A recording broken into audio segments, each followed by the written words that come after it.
important initiative because it involves a Southeast Asian country, Indonesia, and by extension the rest of Southeast Asia as well, and Abu Dhabi and the Arab states.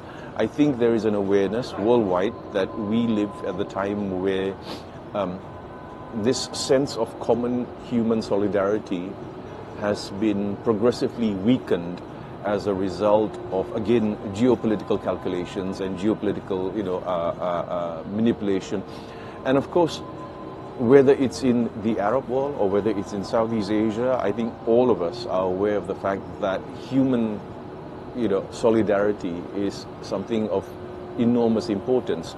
All societies, whether developed societies or developing societies today, are facing the challenge of social cohesion and social resilience, right?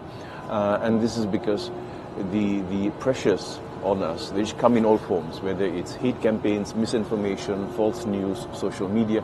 All of these things are drawing our communities apart.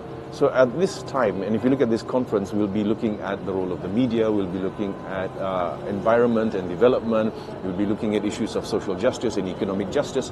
These remain the key pressing issues for us today.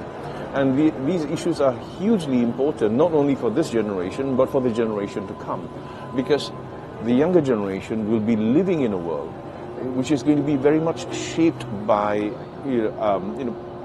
politics that are driven by new drivers such as social media, which many states are not able to cope with. So I think it's an important step in the right direction because it allows Indonesia, for instance, to showcase to the world the way in which it has dealt with issues of social diversity and complexity and what have you. And it also, bridges the gap between the Arab states and Southeast Asia, and I think that's important because in the spirit of common human fraternity and social solidarity, I think it's important that we also learn from one another.